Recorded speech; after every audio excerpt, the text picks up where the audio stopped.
Leamos, pois, irmãos, Romanos 1, versículo 1 a 7. Assim diz a palavra do nosso Deus. Paulo, servo de Jesus Cristo, chamado para ser apóstolo, separado para o evangelho de Deus, o qual foi por Deus outrora prometido, por intermédio dos seus profetas nas sagradas Escrituras, com respeito a seu filho, o qual, segundo a carne, veio da descendência de Davi, e foi designado Filho de Deus com poder, segundo o Espírito de santidade pela ressurreição dos mortos, a saber, Jesus Cristo, nosso Senhor.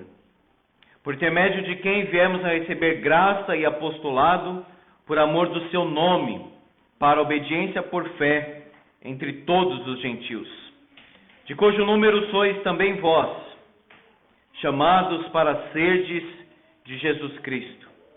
A todos amados de Deus que estáis em Roma, chamados para serdes santos, graça a vós outros e paz, da parte de Deus, nosso Pai, e do Senhor Jesus Cristo. Amém. Amados irmãos, quando nós escrevemos uma carta, normalmente a ordem é contrária ao que encontramos aqui. Normalmente no cabeçalho nós colocamos caro, e aí o nome da pessoa, o cara. Mas aqui Paulo inverte, seguindo o padrão grego. Ele se apresenta primeiro dizendo Paulo, as suas qualificações, e aí sim o destinatário, a todos amados de Deus que estáis em Roma, versículo 7. Então a fórmula introdutória das cartas do apóstolo Paulo e das cartas gerais daquela época seguia esse padrão, era mais comum, remetente e destinatário. Paulo, ele se apresenta aqui no versículo 1, e antes de dizer aos amados irmãos, ele já apresenta algo do Evangelho, nos versículos iniciais desta carta. Paulo, ele tinha a intenção de dizer para a igreja que ele tinha este propósito de conhecer os irmãos, de ir para Roma, e não somente de ir para Roma, mas chegar na Espanha. Ele que estava caminhando para Jerusalém, conforme Atos 20, tinha o desejo também de ir para Roma, em seguida Espanha. É claro que essa localização, nós devemos pensar na época do apóstolo Paulo. Ele chegou em Roma, o Senhor Jesus disse para ele, Paulo, tenha coragem, do modo como você testemunhou em Jerusalém, importa que também faças em Roma. O homem é espancado, há uma cilada para matar Paulo, o sobrinho dele fica sabendo e conta, e ele que era cidadão romano é protegido, mas tem o naufrágio do navio, depois é picado por uma cobra e desse jeito ele chega em Roma.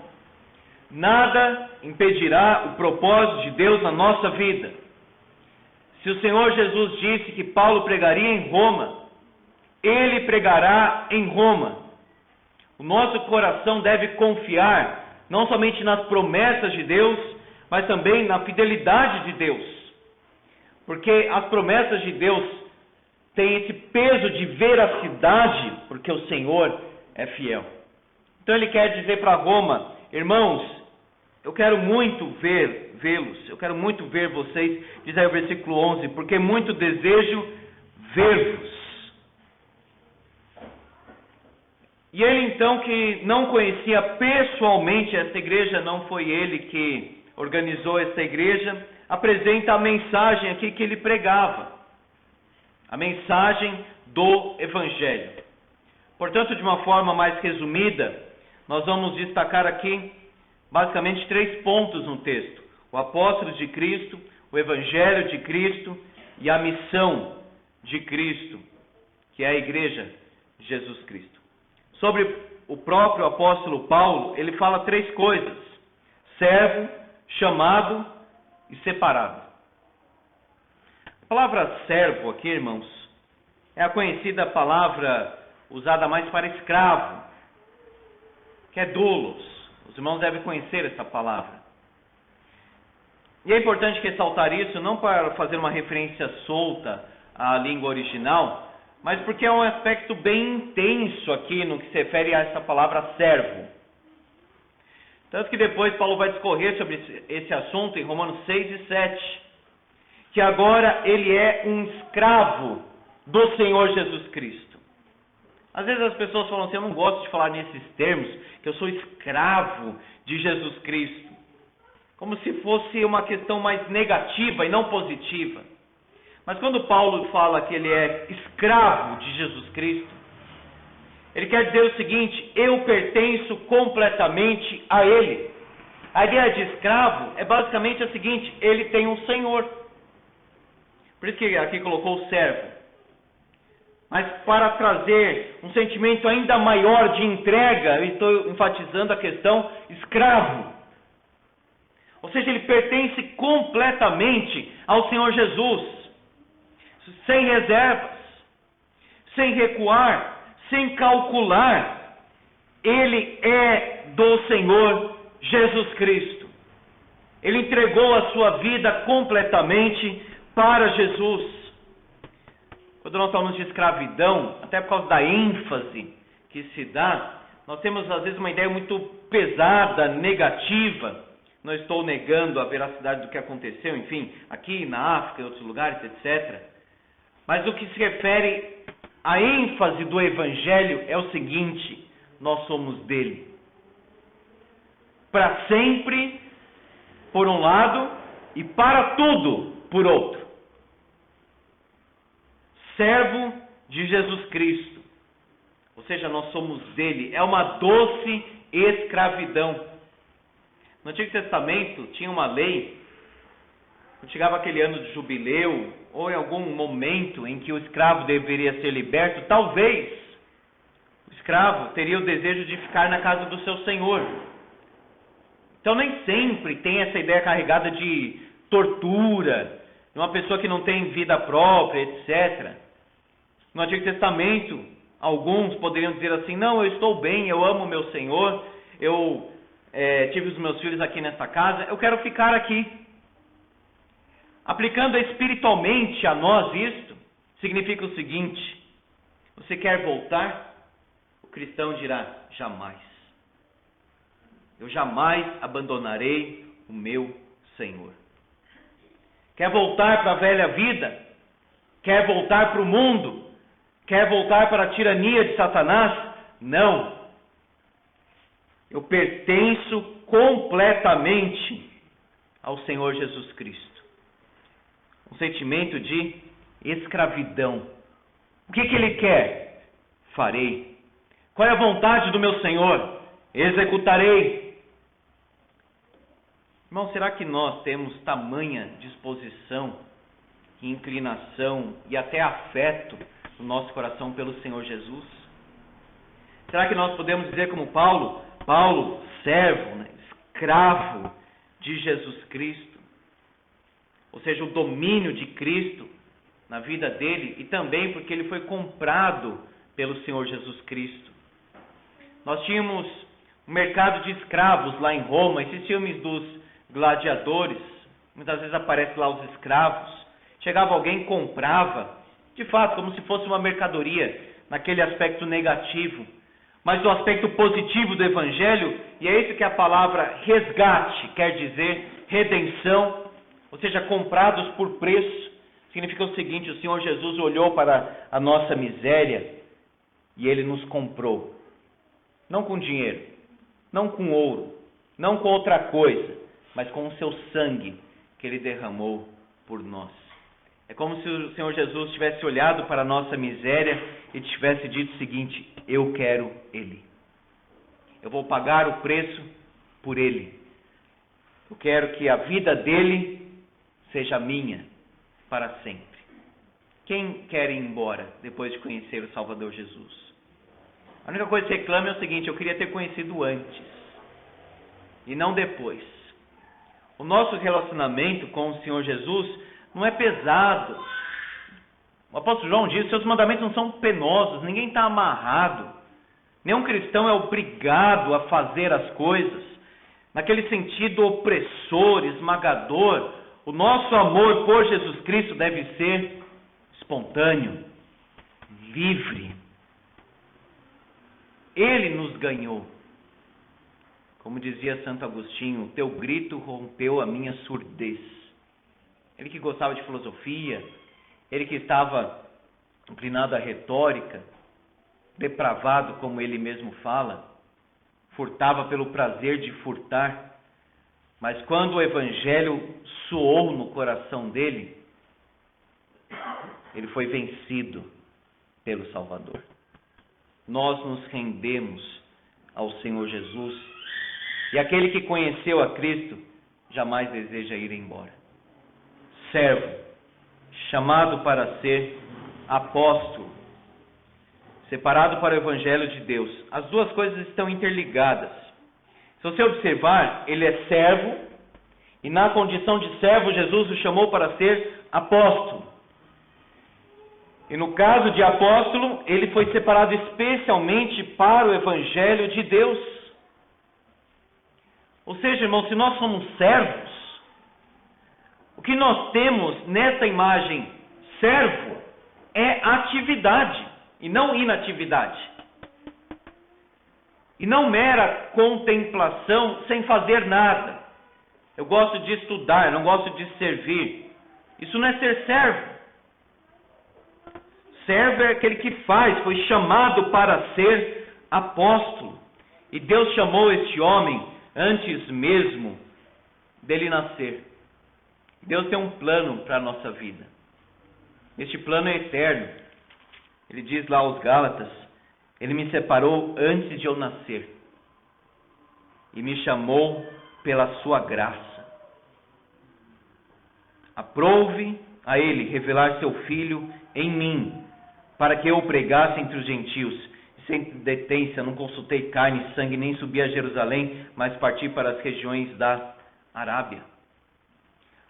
O profeta Jeremias fala mais ou menos nos mesmos termos, no primeiro capítulo. Vai a palavra do Senhor a ele, diz o versículo 5, Deus diz para Jeremias, antes que eu te formasse no ventre materno, eu te conheci. Antes que eu te formasse no ventre materno, eu te conheci. Antes que saísses da madre, te consagrei e te constituí profeta às nações. Como Moisés, ele dá uma desculpa tão inferior ao que Deus está falando, mas nós somos assim também. Jeremias diz, Senhor Deus, eis que não sei falar, porque não passo de uma criança. Deus diz, para de falar isso. A todos a que eu enviar, irás. Tudo que eu te mandar, falarás. Eu estou com você, Jeremias. Meus irmãos, Deus então nos chama para sermos servos. E a vida cristã é colocada de uma forma muito prática na Bíblia. Servo, semeador, alguém que está correndo, alguém que está lutando. Veja, servo, chamado, Deus o separou. Paulo, você agora irá pregar o Evangelho. Duas perguntas importantíssimas quando o Senhor Jesus foi ao encontro do apóstolo Paulo. Primeira, quem és tu, Senhor? Segunda, Senhor, que farei? Não adianta dizer que farei se ainda nem conheço quem é o Senhor Jesus Cristo. Mas se por outro lado, quando eu conheço o Senhor Jesus, porque Ele se revelou a nós, eu sou Jesus, Paulo, a quem tu persegues. Aí a resposta do crente é, Senhor, o que queres que eu faça? Qual é o trabalho que o Senhor deseja que eu realize? Servo, chamado e separado. Meus irmãos, Deus quer realizar uma obra através da nossa vida. Deus quer que nós, juntos, realizemos esta obra, que é a obra do Senhor Jesus, através de nós. Algo está muito errado se nós observamos, por exemplo, o trabalho do nosso irmão. Isso não toca no nosso coração. Não tem um desejo de orar por ele, de participar, de ofertar, e etc. Nós somos, irmãos, isto, servos. Não aquele escravo colocado assim à parte, como tinha em Roma, que o Senhor nem conversava com ele de fato. Por isso que Jesus Cristo disse: eu não tenho chamado vocês de escravos, mas de amigos, por causa da intimidade, da familiaridade. Qual é o compromisso que eu tenho com o Senhor Jesus? Será que eu tenho colocado a minha vida aos pés dele, dizendo: Senhor, faça o que o Senhor quiser? Será que nós já entregamos tudo como o apóstolo Paulo? E o Senhor Jesus disse para ele, através de Ananias, né? Jesus falou para Ananias, para que Ananias falasse para Paulo: eu lhe mostrarei quanto lhe importa sofrer pelo meu nome. Ele será agora uma testemunha do Evangelho. Mas não precisa ir para lugares distantes. Vá se Deus te chamar. Mas tem dentro da sua casa. Tem na sua vizinhança. Tem na sua escola. Tem no seu trabalho. Tem um parente lá com depressão que precisa ouvir o Evangelho da sua boca. Não fica pensando em alguém, vai você pregar. Seja você um instrumento nas mãos de Deus. Seja você um servo. Tendo esse sentimento, eu fui chamado para ser apóstolo, separado para o Evangelho de Deus. E nós não sabemos, meus irmãos, como Deus age, mas Ele age. Eu falei hoje pela manhã, meu grande amigo da época do ensino médio, Rodrigo Valente, estive conversando com ele após a escola dominical, eu, o presbítero Wagner, que foi professor nosso na época. E ele lembrou de uma história, eu nem lembrava mais daquilo. Eu, infelizmente, gostava muito de tocar rock, Legião Urbana, eu era fã da Legião Urbana. Eu estava mostrando algumas coisas para ele no violão, e ele falou assim: Antônio, eu lembro que você me disse o seguinte: eu quero parar com tudo isso. E eu falei para você, eu não lembrava dessa história, e eu falei para você, o Rodrigo me dizendo: por que você quer parar com tudo isso? E o que eu falei para o Rodrigo foi o seguinte: você já leu a Bíblia? Irmãos, quando nós lemos a Bíblia com o coração aberto, Deus fala. A gente abandona tudo. Não é um peso abandonar, é um sacrifício. O sacrifício é o que Ele fez por nós. A resposta que nós damos a Ele é amor. A gente abandona tudo porque quer abandonar, porque tudo aquilo não serviu para nada, não presta para nada. Agora que nós temos o verdadeiro tesouro da nossa vida, Deus mudou a minha vida completamente. E eu orava para que o Senhor alcançasse o coração dele. Graças a Deus esteve entre nós aqui, disse que vai voltar também. Mas, meus irmãos, precisa existir um momento na nossa vida, se é que ainda não existiu, que a gente para e diz assim: agora eu sou do Senhor Jesus, acabou isso tudo. Eu vou parar com isso tudo. Agora eu serei completamente do Senhor Jesus, sem reservas. Ele quer todo o nosso coração. E valerá a pena. Depois de muitos anos, de décadas até, você vai olhar para trás e dizer: valeu a pena. Só lamento de não ter entregado antes, mas Deus tem um plano para todas as coisas. Este é o apóstolo de Cristo, Paulo. Ele não é melhor do que você, ele não foi melhor do que eu, nem que você, nem ninguém, não é nem melhor nem pior. A questão é: Cristo é melhor.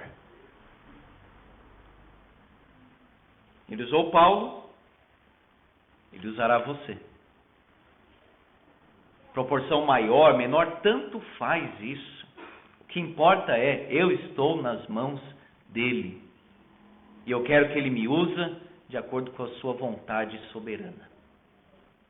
E qual era o evangelho então que ele pregava? Primeiro, o evangelho da palavra, da Bíblia. Separado para o evangelho de Deus, o qual foi por Deus outrora prometido por intermédio dos seus profetas nas sagradas escrituras. Era um homem da palavra. Ele tinha um compromisso com o evangelho. Eu quero pregar o que está escrito.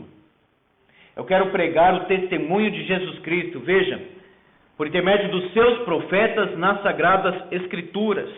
O testemunho da palavra é o testemunho de Jesus Cristo. No que se refere à encarnação, versículo 3, com respeito ao seu filho, o qual, segundo a carne, veio da descendência de Davi.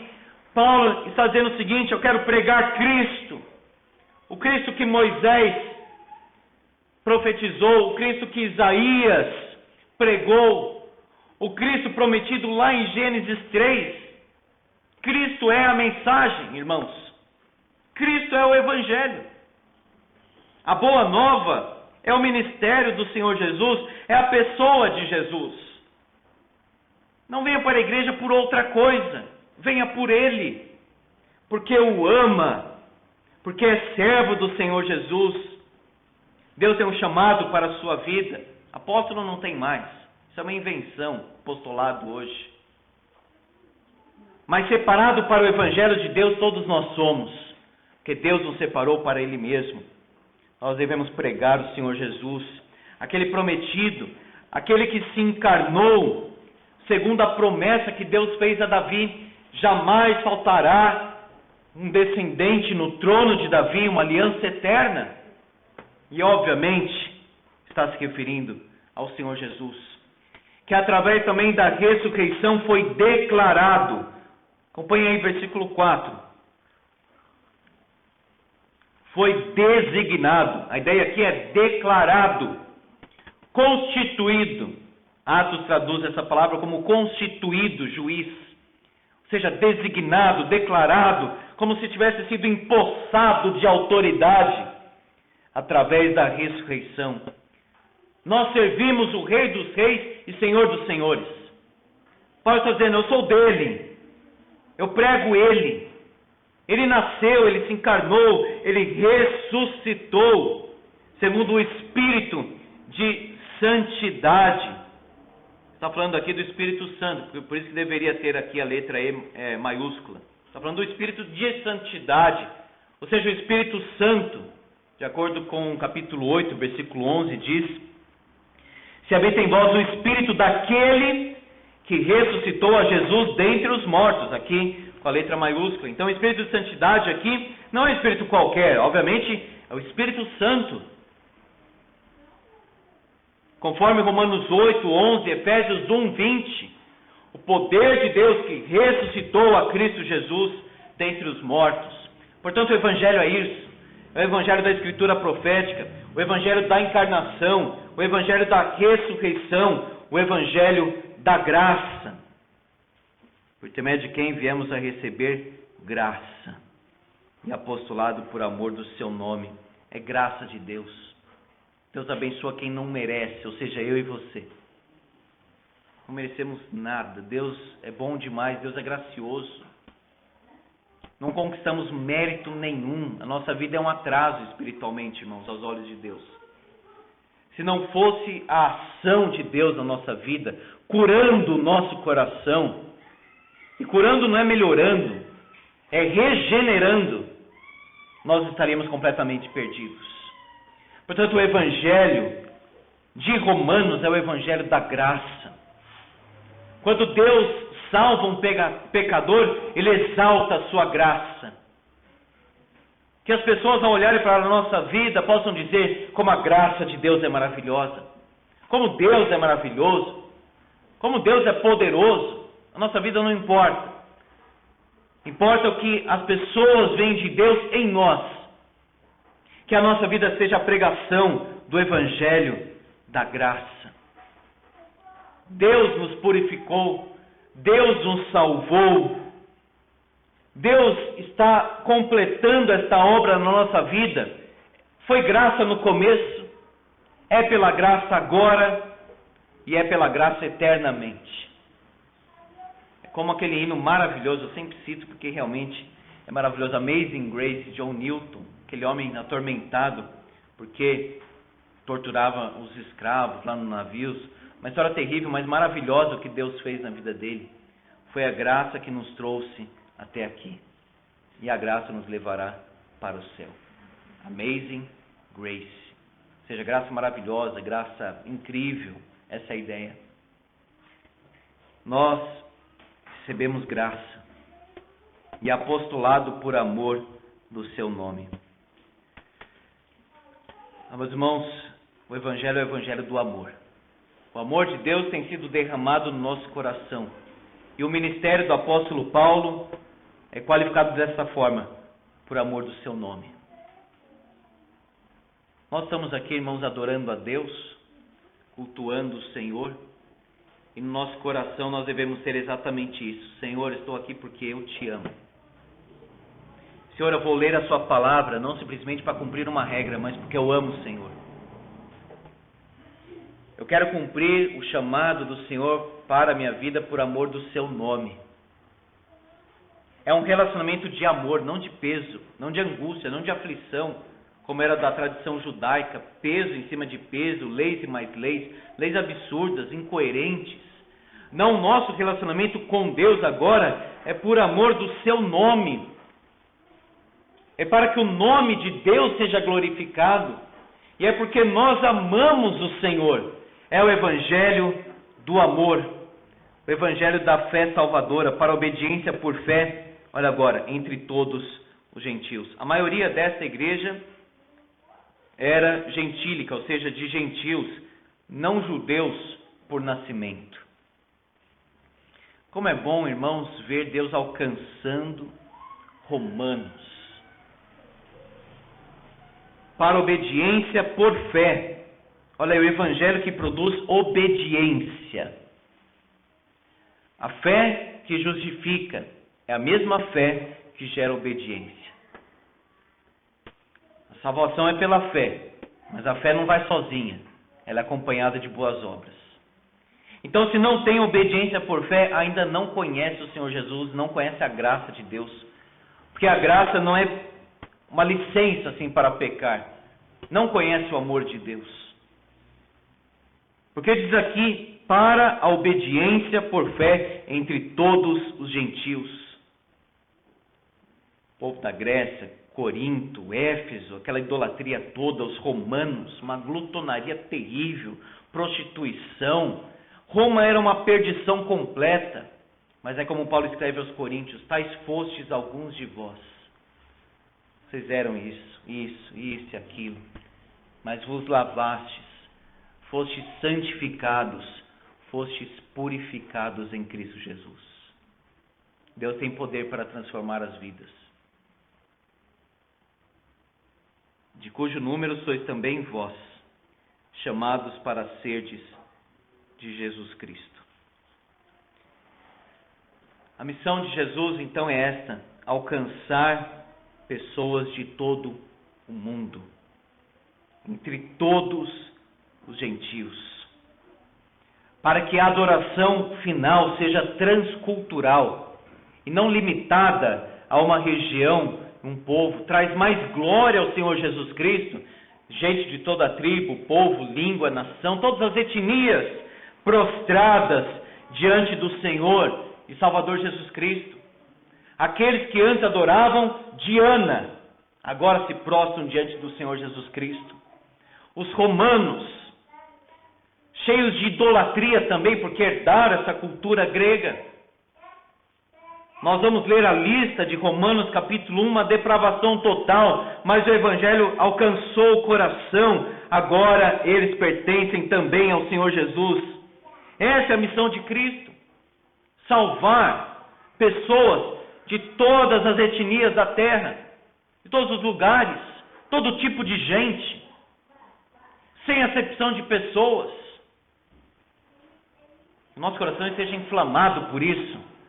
Não por um evangelho social barato que acabou com a igreja no passado e está entrando agora também, está acabando com a igreja, porque está desfigurando a missão. A missão é alcançar pessoas para Jesus. Não é meramente o evangelho social ou socialista que começou a entrar na igreja católica, começou a entrar também na igreja presbiteriana, graças a Deus voltou para os trilhos. Porque a missão de Cristo é essa: obediência por fé, justificação pela fé. E Paulo diz: de cujo número sois também vós, chamados para serdes Jesus Cristo. Vocês, romanos, foram chamados para serem do Senhor. Eu sou dele. Agora, Senhor, eu sou teu. Como é maravilhoso isso. Chamados para ser de Jesus Cristo. Vocês são amados de Deus. Versículo 7. A todos os amados de Deus. Deus ama. Deus ama o pecador perdido. Alcançou Paulo, que era um fanático, ele odiava Cristo, odiava o cristianismo.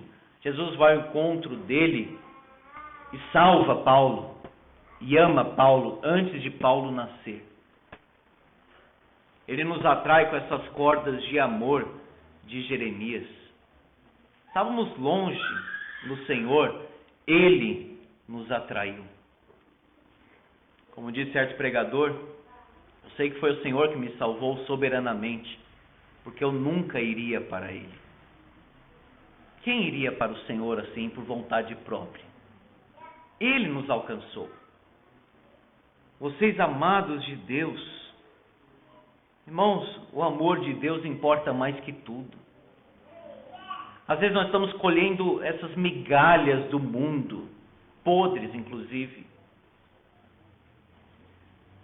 Cisternas rotas, ou seja, quebradas. Encontrei água, não tem nada ali, diz Jeremias. E Deus diz para o povo: vocês poderiam me buscar um manancial, água abundante, água da vida. Vocês ficam procurando essas coisas, não serve para nada, não vai curar nada. Há bálsamo em Gileade, há remédio em Gileade, ou seja, há remédio em Jesus Cristo. Amados de Deus, o amor de Deus preenche o vazio da nossa alma. O amor de Deus cura este coração apodrecido dos romanos e o nosso também. Como essa mensagem, irmãos, é tão relevante hoje, tão poderosa, e como o mundo precisa ouvir isso de nós, da nossa boca, sobre o amor de Deus. Paulo diz então de uma forma tão profunda: todos amados de Deus que estais em Roma, vocês que estão aí nessa cidade podre, uma falência espiritual completa, Deus alcançou. Muitos Deus alcançou lá no Pentecostes, e esses irmãos, se espalhando, também alcançaram outros romanos. Amados, chamados para serdes santos. Veja os dois chamados aí: chamados para serdes Jesus Cristo, chamados para serdes santos. Porque quem não tem buscado a santidade não está no Senhor Jesus também. O chamado para ser de Jesus Cristo é acompanhado, ou poderíamos dizer, é a mesma coisa, equivalente, de ser chamado para ser santo. Ser de santos porque o Senhor é santo. Predominantemente gentios, chamado para ser de Jesus Cristo, amados de Deus, chamados para ser de santos. Que obra Deus realizou na nossa vida? Deus não melhorou, Deus transformou. Nós éramos uma coisa, agora somos outra.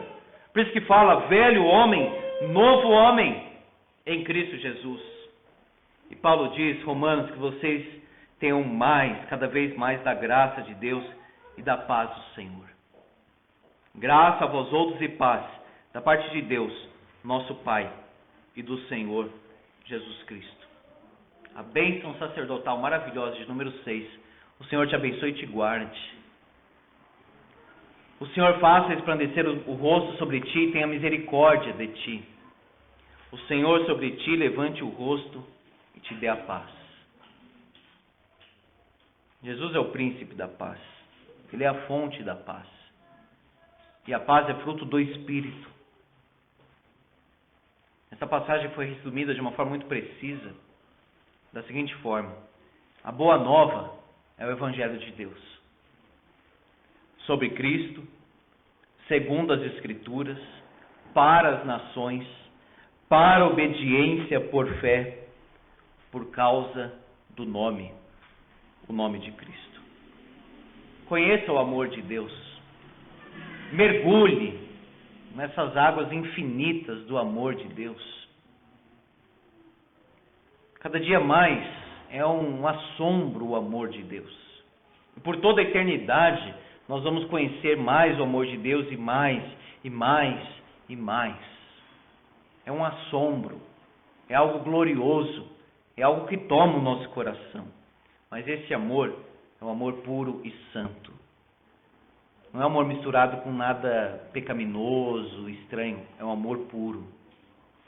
Um amor santo. Portanto, que conhece o amor de Deus, que reflita a santidade de Deus também. Comunhão na família da fé. Proclamação do Evangelho. Gratidão eterna. Quem irá? É a pergunta. Quantos aqui podem dizer, Senhor, agora eu tomei essa decisão. Eu sou um servo de Jesus Cristo. Em resposta à profundidade do teu amor. Vamos orar.